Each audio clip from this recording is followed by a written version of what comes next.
కార్తీక మహాపురాణము 24వ అధ్యాయము. అంబరీషుని ద్వాదశి వ్రతము. అత్రి మహాముని మరలా అగస్త్యునితో, ఓ కుంభ సంభవ, కార్తీక వ్రత ప్రభావము ఎంత విచారించినను ఎంత వినను తనివి తీరదు. నాకు తెలిసినంత వరకు వివరింతును, ఆలకింపుము.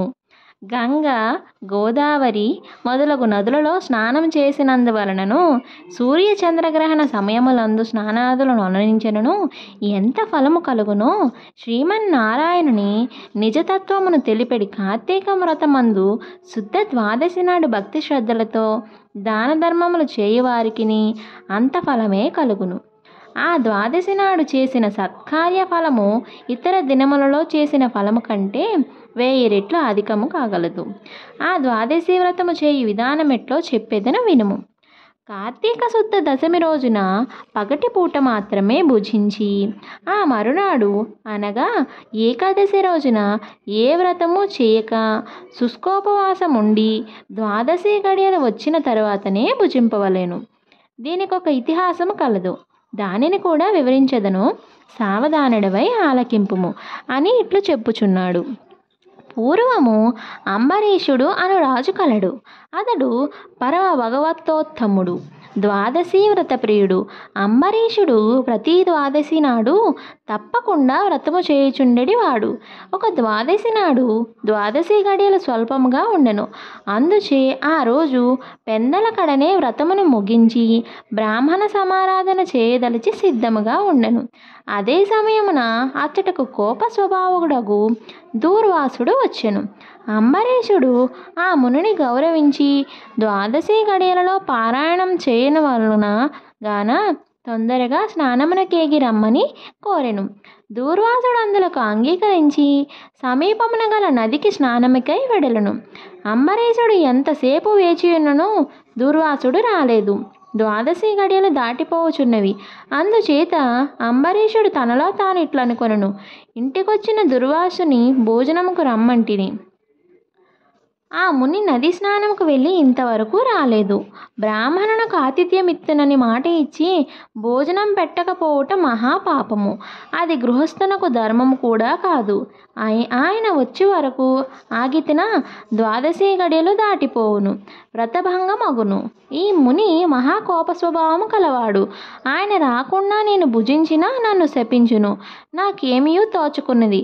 బ్రాహ్మణ భోజనమును అతిక్రమించరాదు. ద్వాదశి గడియలు మించిపోకూడదు. గడియలు దాటిపోయిన పిదప భుజించని ఎడల హరిభక్తిని వదిలినవాడు నగుదును. ఏకాదశి నాడు ఉన్న ఉపవాసము నిష్ఫలమగును. ద్వాదశి విడిచి భుజించిన భగవంతునకు భోజనమును చేసిన దూర్వాసనకు కోపం వచ్చును. అదేనో కాక ఈ నియమమును నేను అతిక్రమించిన ఎడల వెనుకటి జన్మయందు చేసిన పుణ్యములు నశించును, దానికి ప్రాయశ్చిత్తము లేదు అని ఆలోచించి బ్రాహ్మణ శాపమునకు భయం లేదు.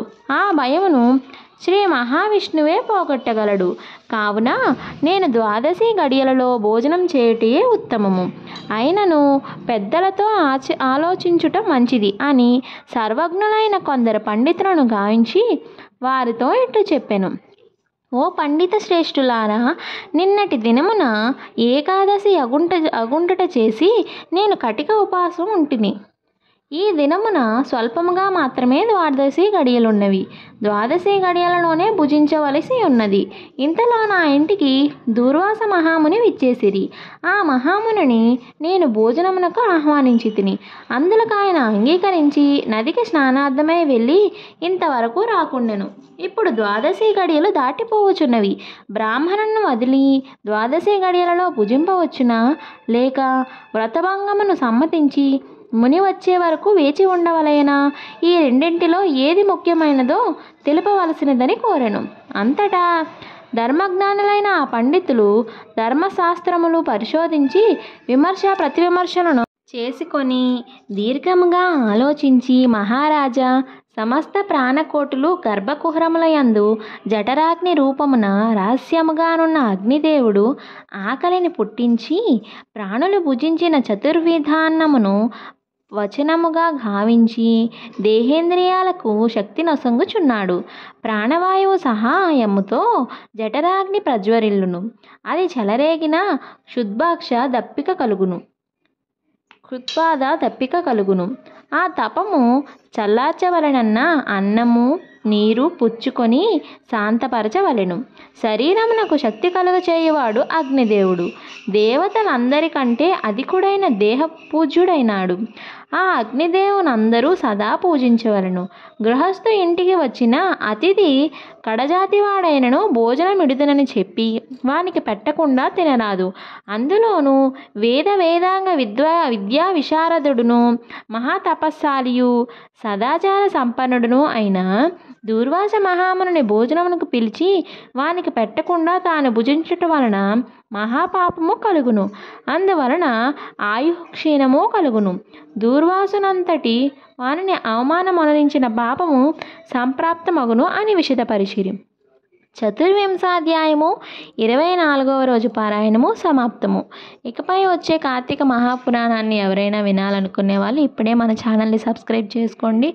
అలాగే మునుపటి వీడియోలను కూడా చూడాలి అనుకునే వాళ్ళు ఇప్పుడే మన ఛానల్ని విజిట్ చేయడం ద్వారా అన్ని కార్తీక మహాపురాణ అధ్యాయాల్ని కూడా సులభంగా వినవచ్చును.